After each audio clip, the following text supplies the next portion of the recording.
Ever since man first flew, he has been driven to build faster and faster aeroplanes. The SR-71 Blackbird flies at 3 times the speed of sound, faster than a rifle bullet, another milestone in the quest for speed.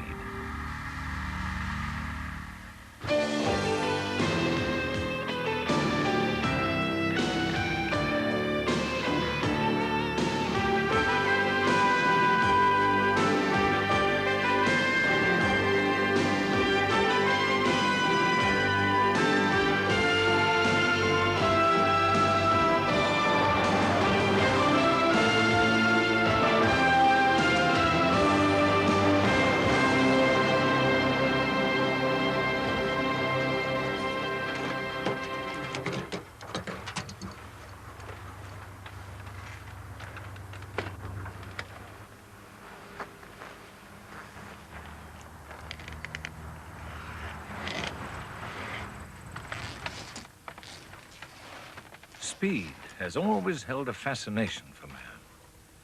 The desire to beat the latest record has led to all kinds of technical progress, especially in aviation. Contact. Contact. Contact.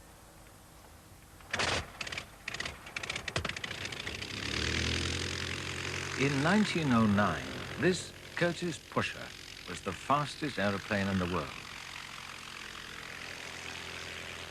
Glenn Curtiss had built and raced motorcycles in his craving for speed. He built the 60-horsepower Pusher to compete in the Gordon Bennett Trophy race at the world's first air show at Reims in France.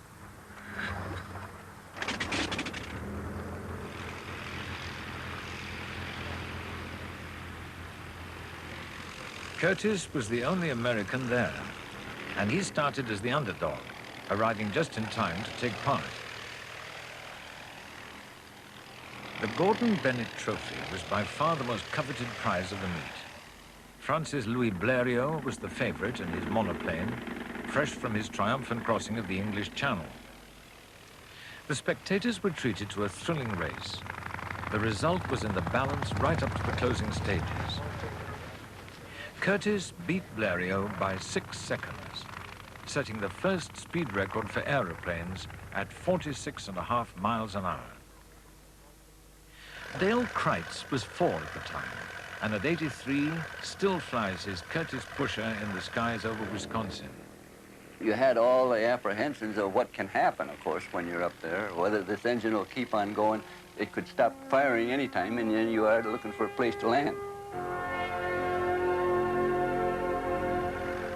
You work more flying a Curtiss Pusher in the 10 minutes than you flying all day in a normal airplane, because the airplane has no stability whatsoever, because the air currents are rising faster than the airplane moves forward. They always said they flew the darn things when the dew is on the grass in the morning and the mosquitoes are out at night. So that eliminated the thermals that give you a bump. All of a sudden you feel like you're in an elevator.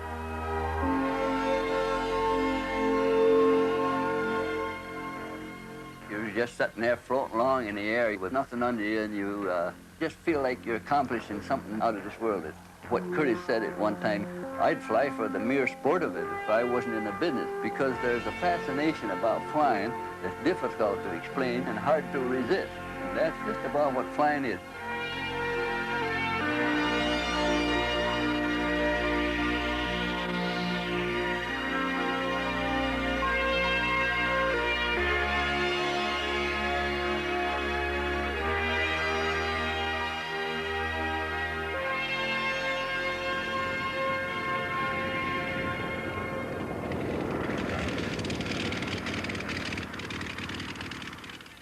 The air meet at Reims created enormous interest in aviation. Racing was clearly a money spinner. Cities across Europe and America put up ever bigger prizes to attract the aviators.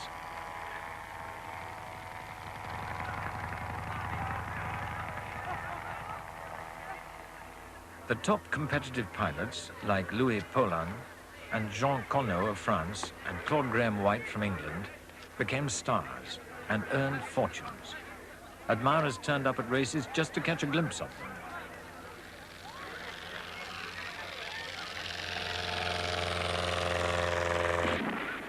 Death only added more drama to the occasions. On the first circuit of Europe race, 3 pilots died in one day, and a French cabinet minister was accidentally killed when the crowd pushed him in front of a propeller.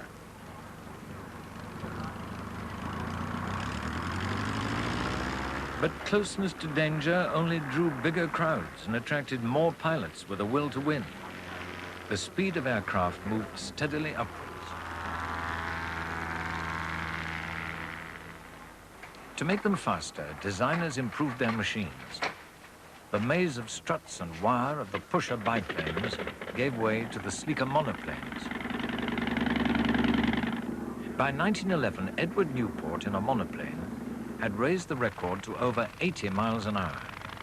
By 1913, it had reached 126 miles an hour. The French were the most advanced nation in aviation. They took pride in the achievements of their pilots. At the heart of that success was a revolutionary new engine. Many early aircraft had water-cooled engines, which were heavy and tended to overheat. French engineers hit on the idea of making the engine spin with the propeller, cooling itself in the process, and also reducing weight. The result was the rotary engine, which powered most record-breaking aircraft of the day, and many others, like the British Avro 504.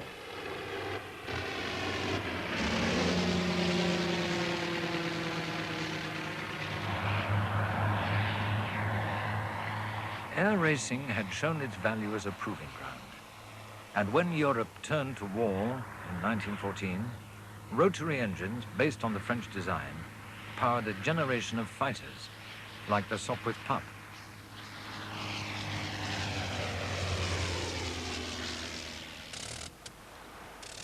On the racing circuit, one event, more than any other, came to symbolize the quest for speed. It started at Monaco in 1913. Jacques Schneider, the French Undersecretary for Air, wanted to promote the design of seaplanes. He donated a magnificent trophy for which international teams would compete. After the war, the Schneider Cup became the most coveted prize in aviation. Italy won it in 1920, 21, and Britain in 1922. Then the Americans sent a team of Navy pilots who swept the board, the winner reaching 181 miles an hour. The secret lay in their new Curtiss D-12 engines, which could be cooled by water even at very high power. In 1925, an American Army pilot, James Doolittle, won the trophy. Then the United States government withdrew financial support, leaving the Schneider Cup to the Europeans. The British came up with a new contender, the Supermarine S5, a new monoplane racer designed by R.J. Mitchell. The wings were thinner and therefore had to be braced. And it was braced all over, almost like a bird cage. We apprentices who reckoned we knew more than our bosses looked at that and said, what are all those wires on it? We thought that was all wrong. And then I went to see it on the slipway. And I was highly impressed. It was this beautiful aeroplane, streamlined, slim. To me, the perfect aeroplane that existed.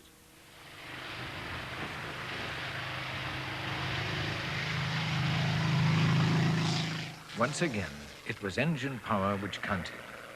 The sound of the engines was marvelous, of course. Especially on the turns when it came down off the glide with a full power. It really was something that made your blood tingle. It was very, very thrilling and exciting. You would see this little dot buzzing along, and the noise of the engine, which was a great roar, came very much reflected off the water, of course, across the Solent, and you could see the airplane was at least half a mile ahead of the sound.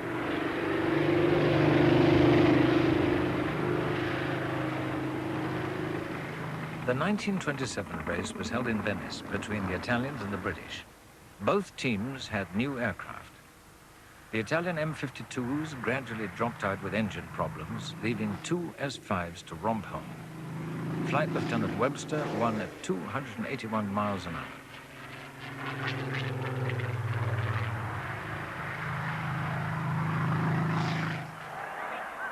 Webster returned to his hometown of Walsall to a hero's welcome. Once again, the search for more speed lay in more power. Rolls-Royce took up the challenge. Their R series of engines had many of the features of America's D12, but they now produce nearly 2,000 horsepower. These engines were really just made for the racing to start with. They found the engine worked fine for 20 minutes or half an hour, but of course that wasn't good enough. We wanted a bit more than that. And eventually they managed to produce at least an hour and a half absolute reliability.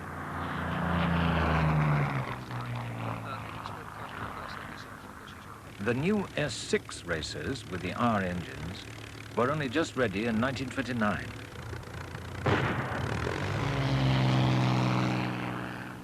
If Britain could win 2 more races, it could keep the Schneider Cup forever. A national will develop to do so. People came from all over the place. There were huge crowds on all the beaches, and it was a very exciting business. The amount of technology that went into those airplanes was tremendous. I mean, they really were touching on the sort of limits of aviation possibility.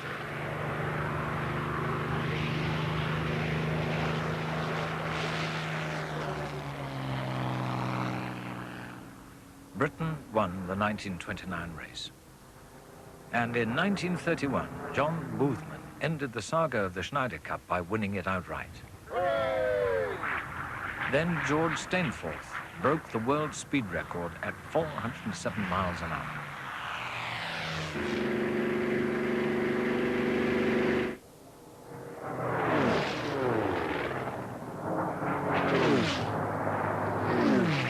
With the end of the Schneider Cup, much of the competitiveness went out of air racing in Europe.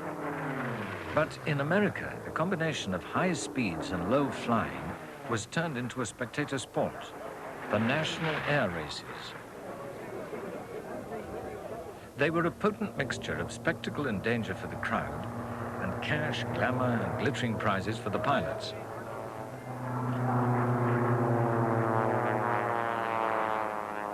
Today, the races are held at Reno, Nevada. Many of the aircraft are fighters dating from the Second World War, and racing them is expensive and a labor of love for the pilots. But winning remains the objective, and the setting is openly gladiatorial.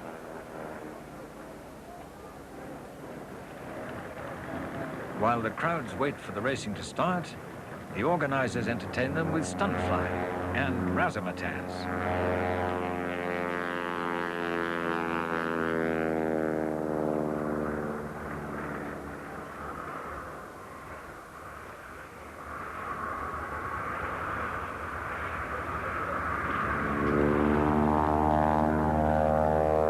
The scene has barely changed in half a century.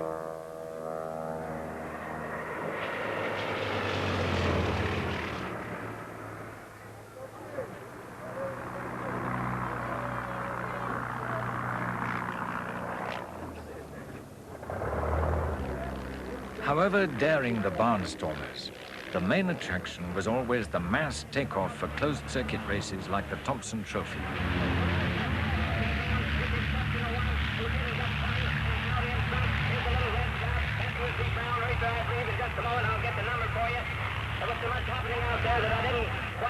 The pilots were dedicated to the quest for speed, but they were a different breed from the military men of the Schneider Cup. They were self-sufficient types, adventurers, garage mechanics and showmen operating on a shoestring.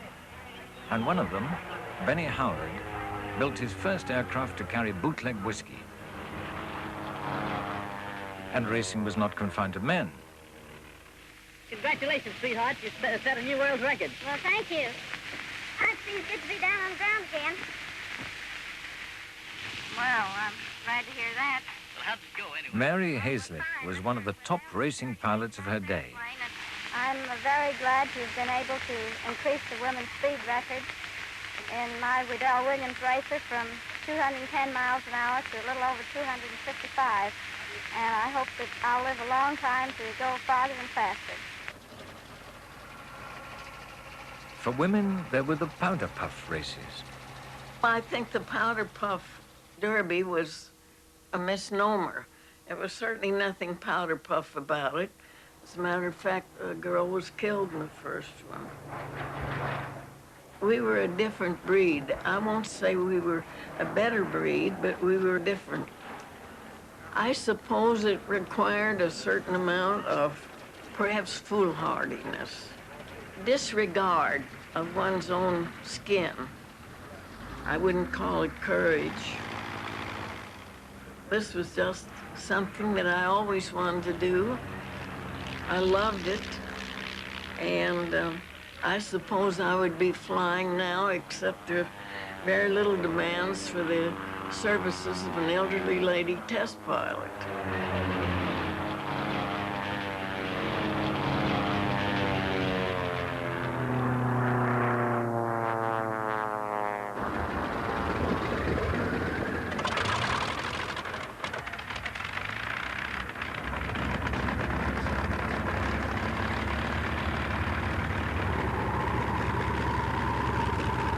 Engine power remains the hallmark of a racing aircraft.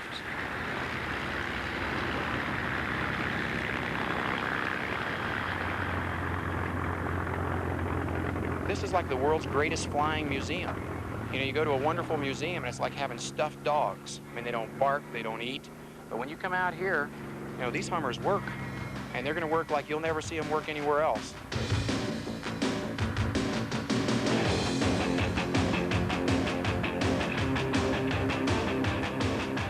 You can grab a hold of an airplane here and literally take your life in both hands. One for the throttle and one for the stick, and you can control your own destiny, free of most rules and regulations.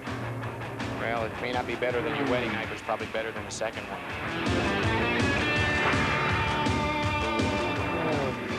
You know, adrenaline is a naturally induced narcotic, but it's stronger than most narcotics. And once you get it moving around in there, I mean, it's a rush that's hard to describe. And you get it when you get this puppy moving.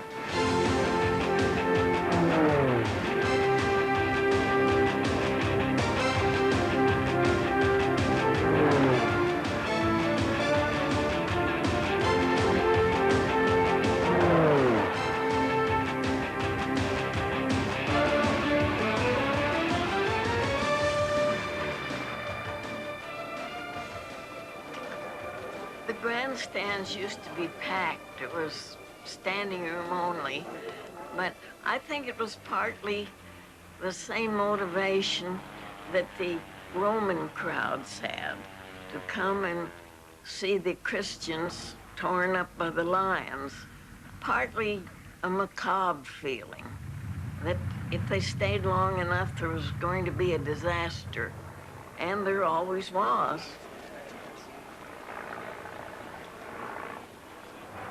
The cost in lives was high, but there were always new pilots waiting to race. To stay competitive, safety was often compromised for speed. The tiny GB racer was nearly all engine, and it was very difficult to handle. One pilot who flew it was the Schneider winner, Jimmy Doolittle. If you take an airplane up in the air and just set everything just right, the airplane will fly itself. The unique thing about the GB is that if you took it up into the air, no matter what you did, if you let go of it, it took over, and apparently in an effort to destroy itself, you with it. But the GB was fast. In 1931, Lowell Bales, a racing pilot, took one to challenge the speed record for land planes held by the French at 278 miles an hour.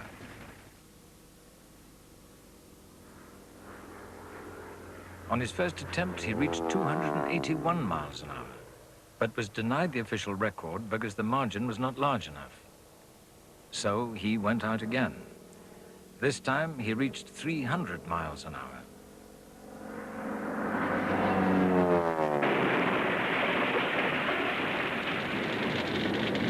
Bales was killed instantly.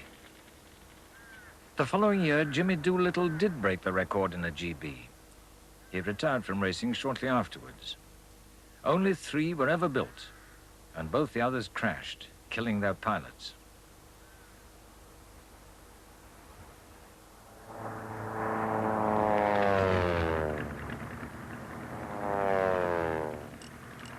aviation wouldn't be where it is today if it hadn't been for the early flying. Racing advanced the design of the airplanes. The owners were constantly trying to make them safer, make them faster, perhaps make them faster rather than safer. I think their place in history is well earned.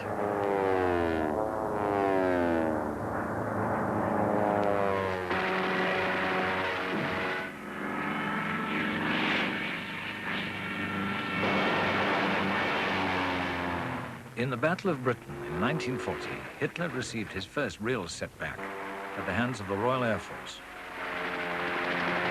Victory was based on two British fighters, the Hurricane and the Spitfire. Of the two, the Spitfire was the faster.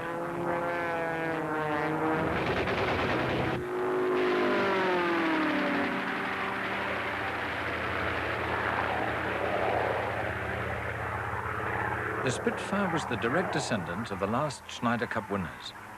Designed by the same man, R.J. Mitchell, its Merlin engine was derived from the racing engines built by Rolls-Royce over a decade earlier.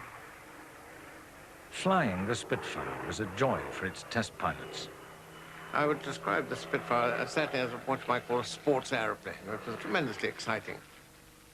I mean, I was only 24 at the time, and so I thought, well, you know, that's exactly the sort of airplane everybody wanted to fly. And it was a pilot's airplane. I mean, all the subsequent pilots who flew it, they all loved it. The prototype Spitfire had a fixed-pitch, twin-bladed propeller, a very coarse pitch. So takeoff was very sluggish. So it wasn't anything like the sort of brisk takeoff that we had eventually when we had constant speed propellers.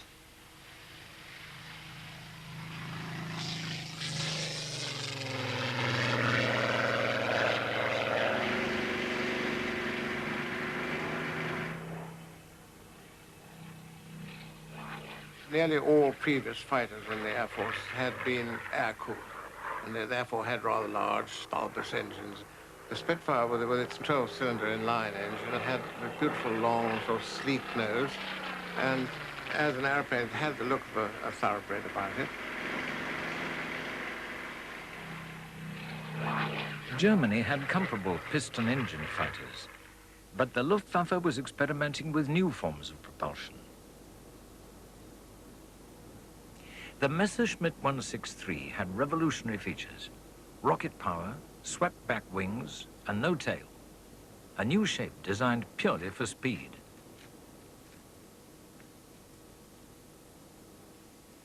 There was no room in the wings for a retractable undercarriage, so the wheels were designed to fall away after takeoff. Its fuel was a volatile cocktail of hydrogen peroxide, hydrazine hydrate, methyl alcohol, and water.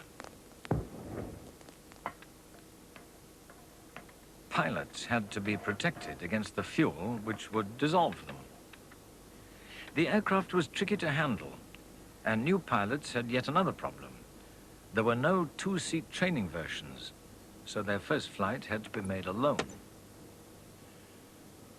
The rocket plane was so secret that seeing it for the first time came as quite a shock to its pilots. Nachdem man mich in die Halle geführt hat, after I had been taken into the hangar and had seen the bird, I was very excited. It was simply a winged plane driven by a rocket. The exhaust was roughly a little longer than a sewing machine. Es konnten zwei Mann das... Two men could lift the motor in and out, but the power was enormous. Die Leistung war enorm.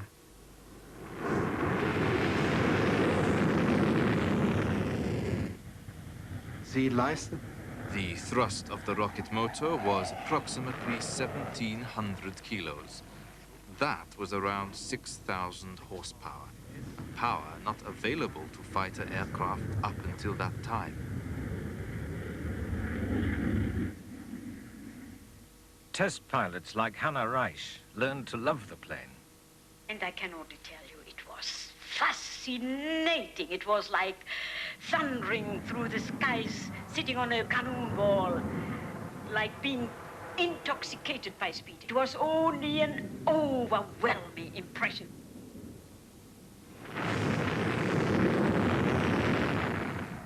At the end of the airfield boundary, you already reached about 500 miles per hour, and with constant speed, you were climbing up in 1.5 to 2 minutes into a height of 30,000 feet.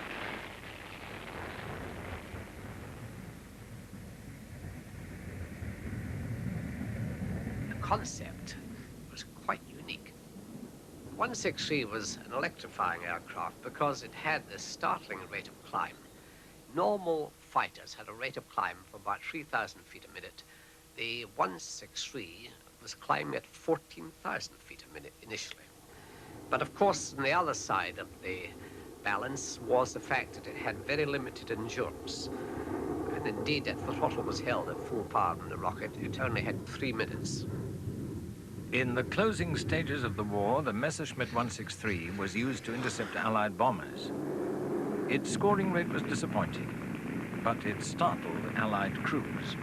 2 of them hit us. Actually, they appeared like a bat with the white exhaust coming out, and all of a sudden they turned and it came down vertically, and I realized that that was something different. And for a moment, I was wondering, is this the secret weapon that Hitler's always saying he's going to hit us with? They just amazed us because they could outmaneuver and outrun any airplane that we had at the time.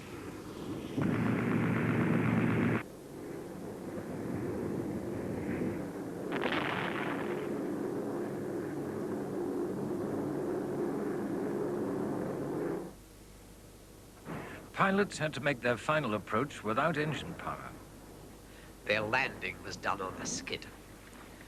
It was dangerous to land with any fuel aboard, and they had a lot of accidents. In fact, 80% of their losses were on takeoff or landing.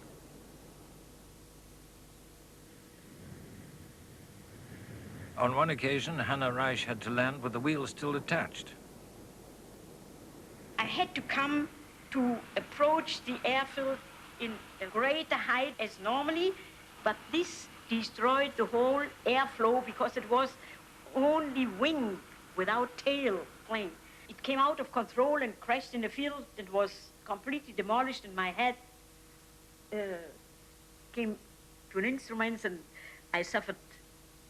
My nose was, I have an artificial nose and it's quadruple of fractured head and vertebra broken and many things. So after having been 5 months hospitalized, I was well again, spurred on by the only burning wish to continue as test pilot again.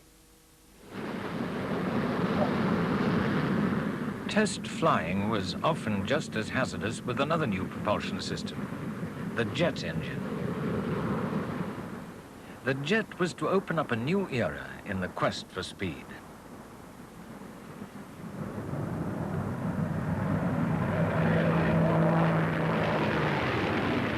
Germany was the first country to have jet-powered aircraft flying, but the creator of the jet engine was a young Royal Air Force officer, Frank Whittle. He patented the engine in 1930, but the British Air Ministry was slow to see the possibilities. He was kept starved of resources, and progress was painfully slow. His counterpart in Germany freely acknowledges Whittle's lead. If the Air Ministry would not have denied support to Sir Frank, he could have brought to work a jet engine at least 4 years earlier. That would have been a deterrent for Hitler to go into Poland and risk a war with England and France. Hans von Ohain worked for Heinkel. By 1941, they were building a prototype fighter, the 280. Messerschmitt was building another.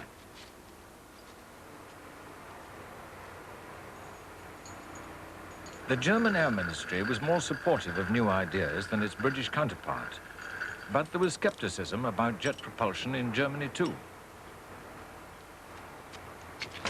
Even the commander of the Luftwaffe, Hermann Göring, was slow to appreciate its value. They thought these are Heinkel's play toys, which have no future. Also, the imagination of the war would be very short. And in that time, it would be won by normal piston engines. The Heinkel was ready first and flying at over 500 miles an hour. But it was the rival Messerschmitt, the 262, with its longer endurance, which went into mass production as a fighter.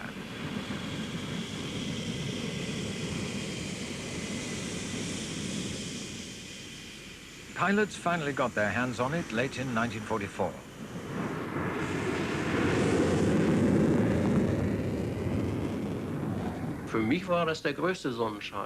For me, it was all sunshine. I felt like an emperor. When I was in a 109 together with 10 Mosquitoes, then I had no chance. But with the 262, I was laughing. I took off, left the Mosquitoes and the Mustangs standing. Naturally, the disadvantages showed up on operations. It was difficult for us to find a good position from which to shoot at the opponent, because the difference in speed could not be reduced. And so it often happened that we flew right past opponents without having a chance to shoot at them, simply because we were too fast. Without any question, the Me-262 was the most formidable aircraft of World War II. Really, it looked rather like a shark.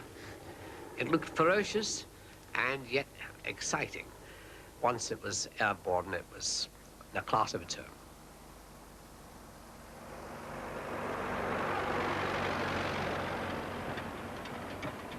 Group Captain Eric Brown flew captured 262s after the war. Their jet engines had, to the best of our knowledge, a scrap life of 25 hours. Because at that stage of development, of course, the German engines were very shaky. And, of course, without documentation, there was always that slightly nervous feeling that you were perhaps flying a jet engine with 24 hours and 50 minutes on it. But the Germans, having lost command of the skies, took a more realistic view. Why should the engine live forever when the pilot would be killed with the airplane in combat much sooner? At over 600 miles an hour, Messerschmitt's rocket-powered 163 and jet-powered 262 were the fastest aircraft of the war.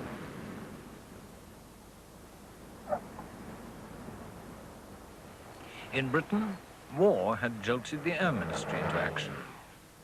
The first flight of a British jet came in 1941, the experimental E-2839.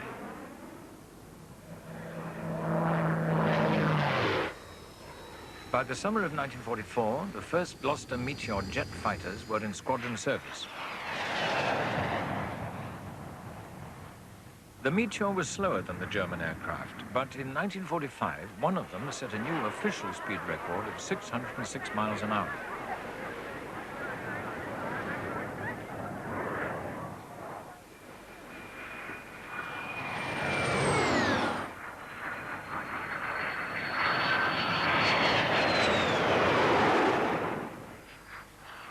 Whittle's engine was more powerful and more reliable than those in Germany. And there was great hope in the country for its future. To the birthplace of the jet are coming students from all the world to take their first peep at this child of Britain's brains. Today, man, power, and money on a national scale are flowing into its development. For in this latest wonder of applied science, Britain sees a source of her future wealth and welfare.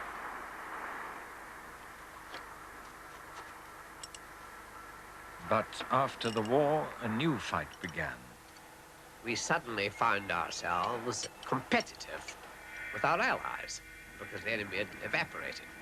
And it became a race, quite frankly, between the Americans and ourselves to be the first to break the sound barrier, which was the big goal in those days.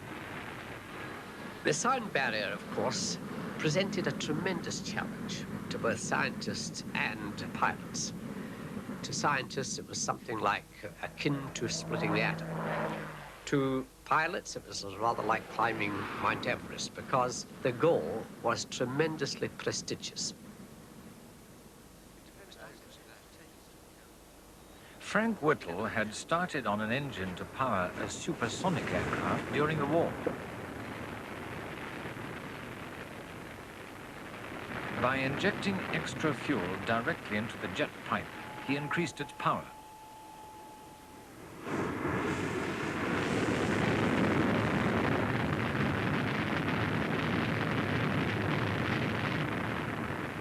It was developed in great secrecy for the experimental Miles M52. But once again, Whittle's hopes were dashed. Everything was going well. The aeroplane was almost complete. The power plant was virtually complete. Then the ministry cancelled the project. And the reason they gave was that it was too dangerous to risk a pilot in a supersonic aeroplane. It burns me up to think of the way we gave away the lead in supersonic flight. I'm confident that had the M52 reached completion, we would have been the first to fly supersonically. The British government now put its faith in a new high-speed research aircraft from the de Havilland Company, the DH-108, the Swallow. Its tailless, swept-wing design owed a lot to captured German aircraft. Its purpose was to explore flying at close to the speed of sound, where pilots fought for control against buffeting and turbulence. On a test flight over the Thames estuary, the DH-108 broke up in midair, killing Geoffrey de Havilland's eldest son.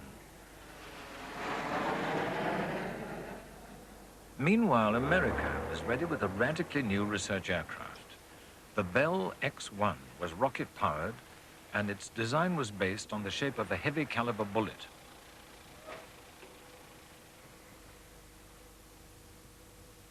The pilot was Captain Charles "Chuck" Yeager. And I remember Colonel Boyd, our boss at flight test, coming out here to Muroc and saying, hey, we're not going to hurt anybody. And he cited as an example of the DH-108 killing a couple of pilots. And so the British stopped all research and development in the high Mach region. And it hurt them badly even today. And consequently, he didn't want the U.S. Air Force to get into that position.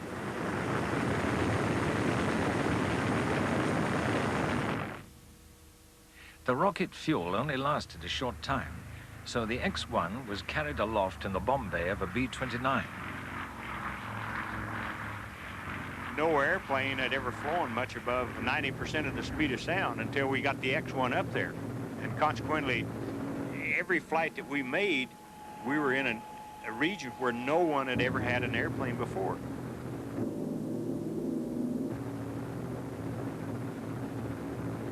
Basically, flight testing in the old days, we didn't have wind tunnel data. We didn't have simulators or computer technology.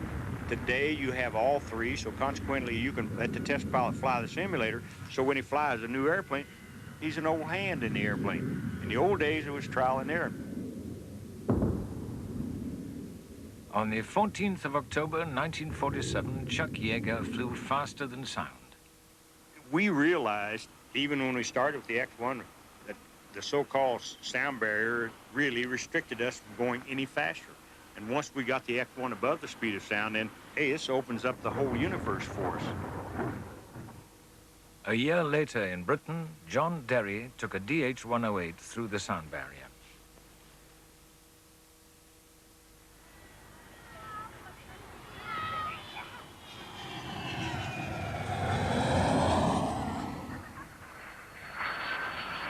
Speed still attracted a crowd. The Farnborough Air Show of 1952 was packed to watch Derry fly supersonically in a new de Havilland fighter, the DH-110.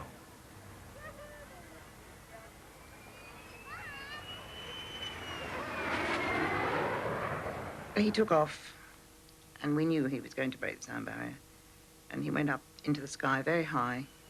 It disappeared, and then it came back as a very, very small dot, which got larger, and then suddenly there were three. And this part of the engine, I believe it was, suddenly veered to its right and went into the hillside where we had been standing.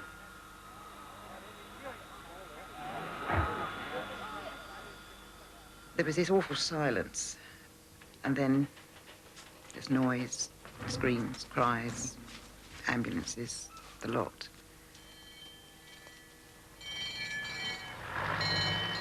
John Derry was far from being an irresponsible pilot, but I know the feeling very well that when you are in an air show, there are pressures on you to be competitive with the other pilots.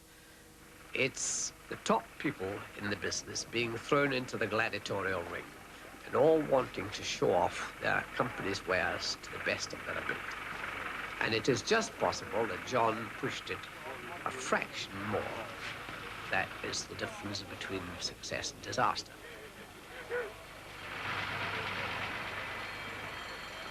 Almost immediately afterwards, Neville Duke went up in a plane and broke the sound barrier.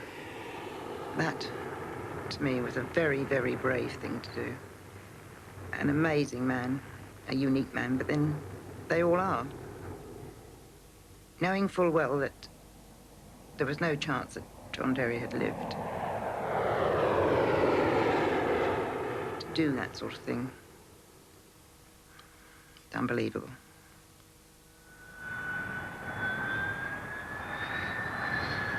The Farnborough tragedy forced Britain to take stock of its high-speed research program. Suddenly, the brakes came off. We realized that this was going to be a very, very costly field. And the Americans, of course, were going to outpace us because of their enormous resources.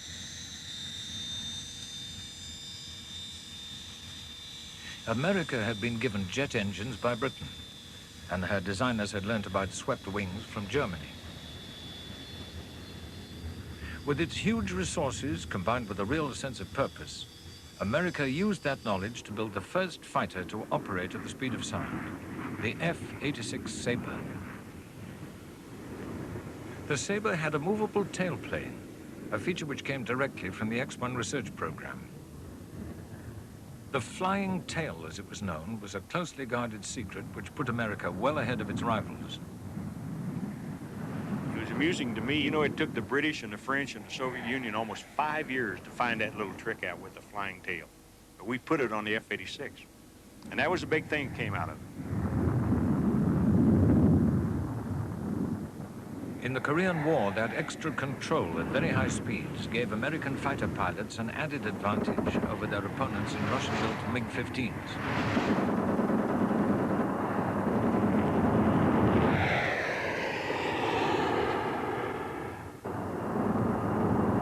The quest for speed was now centered in America, where the X-1 was just the first in a line of experimental aircraft known as the X-series.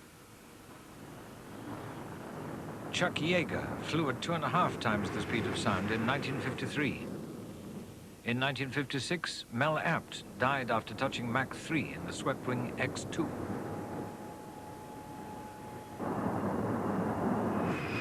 By 1960, the X-15 was flying even faster, and ultimately it reached nearly 7 times the speed of sound. We would be nowhere in aeronautics and space if we hadn't had the X program. And we could see and envision that we were going to continue with research airplanes and that all the way to orbit and space, which was our goal.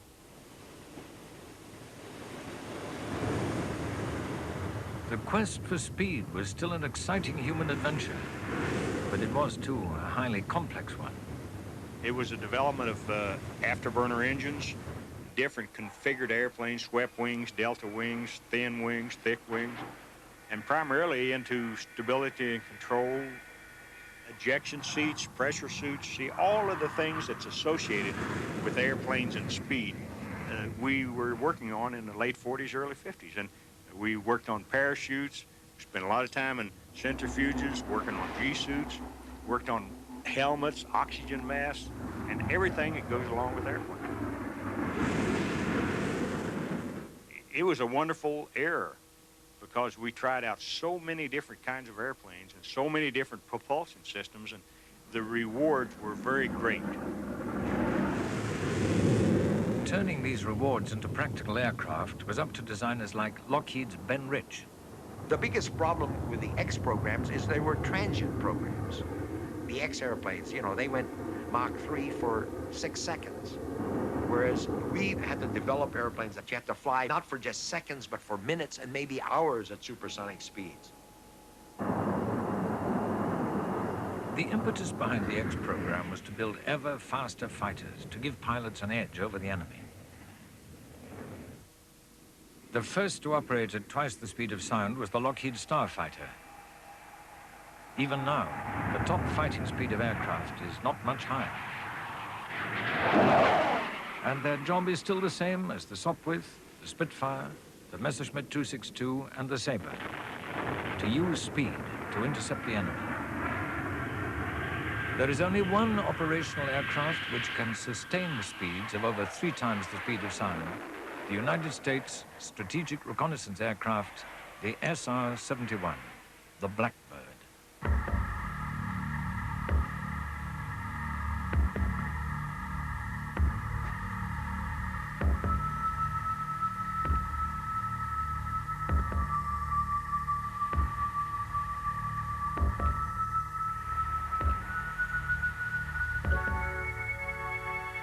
The SR-71, with its ominous beauty, is one of the world's classic aircraft. Packed with sophisticated surveillance equipment, the power of its 2 engines is more than that of a great ocean liner. The airplane is basically 90% titanium inside now. They found out early on if you use cadmium and scratch it or strike it against titanium, over a long period of time, the airplane will eventually corrode and get stress fractures right where that scratch was. So every tool that the man uses out here on this airplane is cadmium free because of that. Very unique airplane.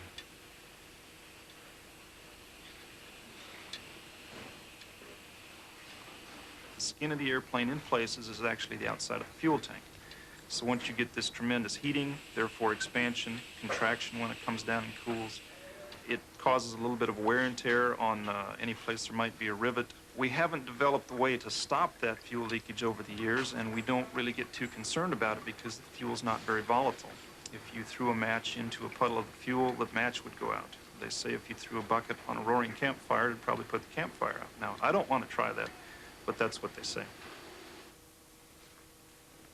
For the men who take the Blackbird for a 9-hour flight to the edge of space, the long preparations are amongst the most meticulous required of any flyers anywhere in the world. These crew members are under the same stresses that astronauts are under. We are at altitudes above 50,000 feet, up in the high altitude range near space. In fact, this suit has a pressure differential great enough to go all the way to the moon if necessary. The pressure suit provides you your own protection. It's like your own little mini environment. You got your controllers to maintain your temperature. If you're on a long mission and the helmet is extremely heavy right on your shoulders at the base of your neck, if that becomes too heavy, you can actually increase the pressure of your suit, and the suit will inflate and take all the weight off your shoulders or wherever. Pressurize leak check. Take a breath and hold, please. Good. Breathe. Going up. Piston 2.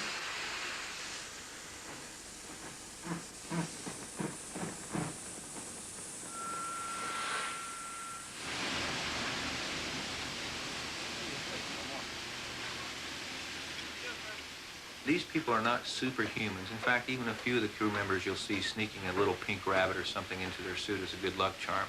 They're still human. They just do a job, and they do it well, and they're very professional at it. In the cockpit, we take aboard tube food. It comes in a giant-sized toothpaste tube, and then you can get everything from butterscotch pudding to beef and gravy to you name it. There's about a selection of 10, 15 items. The food basically tastes like baby food, except for the puddings taste like puddings, but when you get into the beef and gravies, it's just a bunch of mush, but very tasty, actually.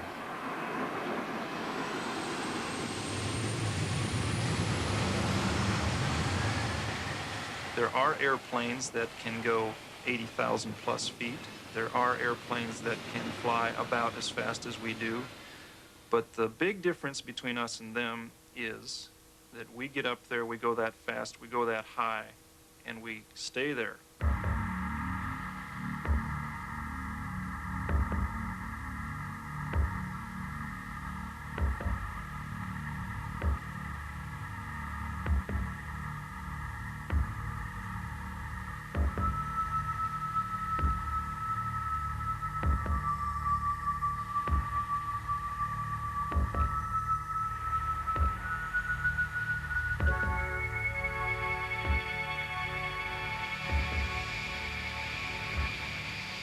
There are those days when you get up, birds are singing, the sun is shining, your breakfast was cooked just the way you like it, everything's on time, and then, after all our pre-flight ground checks, after that 3 hours, we're finally ready to push the power up and brake ground.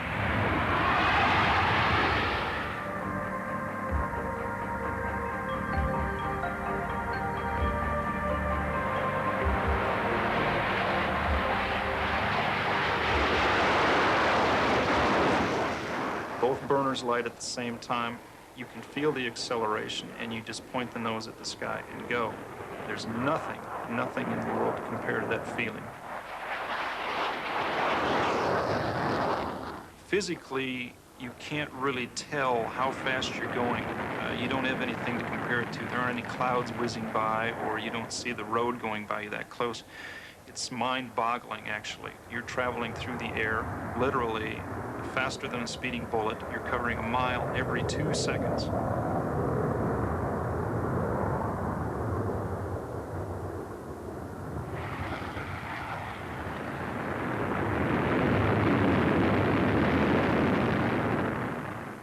For a quarter of a century, the Blackbird has been regularly flying faster than any other aircraft in the world. What more can aviation achieve in its unrelenting quest for speed? We can go as far as man's imagination.